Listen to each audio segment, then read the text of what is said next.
Anneliese Dodds, Labour MEP for the South East. What is it that you see as unfair practice when it comes to the motor racing industry? Well, I feel it's important that the EU looks into what's going on at the moment within Formula One.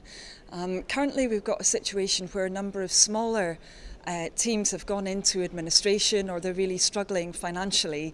That's had a massive impact on jobs and also on their supply chains as well. Obviously highly qualified workforce which is engaged in that industry. And I really think we've got to look into what's happening. Why is it's the small firms that are really struggling when the larger ones seem to be doing better? I think there's time for an investigation into what's going on. I mean, two South East firms, in very quick succession going into administration in the same industry, in the same region. Is that more than coincidence, do you feel? Well, I think that's what we've got to find out, really. A number of people said that given the practices that were going on within Formula One, they predicted there would be these kinds of developments. Now, they're saying that's because of the current setup within Formula One.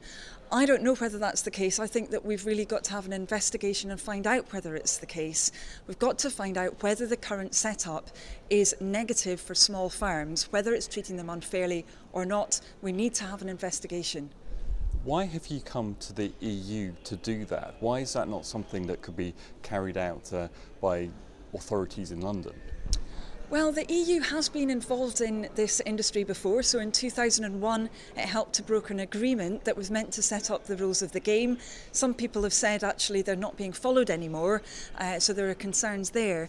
But it's also because, of course, Formula One is an international sport.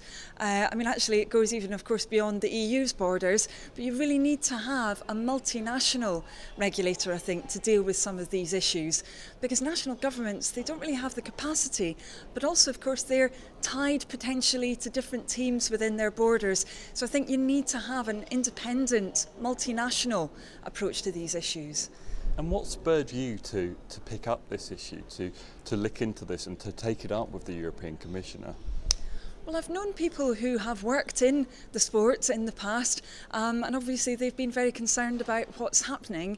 And as you mentioned, we have had, unfortunately, some really problematic developments with small teams in the southeast of England.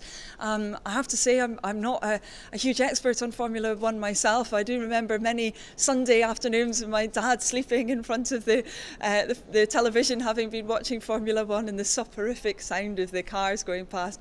But on a serious note, of course, this is about big money, this is about big technology, it's about a big amount of jobs in our region, and we need to make sure that it's running right. How convinced are you that something isn't right? What are the signs, the indications that have led you to taking this up, that kind of raising red flags in your mind that something perhaps isn't as it should be?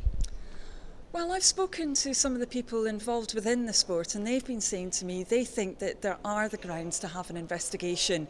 I don't want to prejudice anything by saying that there's definitely something going wrong, but I really think we need to look into why it's the case that you've got small firms really floundering at the moment when their interests were meant to be taken into account within the sport after the agreement that was brokered in 2001. You've met with the European Commissioner. What kind of response did you get from her? What promises has she gone away to say that she'll perhaps come back to you with? So I wrote to the Competition Commissioner, so that's the top EU civil servant who works on competition issues. I wrote to her last week, setting out some of these concerns. She's received my letter, she's started to think about them, and she said that she is going to write back to me with her response. I'm really hoping that she will take on board those calls to actually start to investigate what's going on. Not prejudging that there's necessarily anything wrong, but saying we need to look into why we've got these small firms going bust or having financial problems at the moment.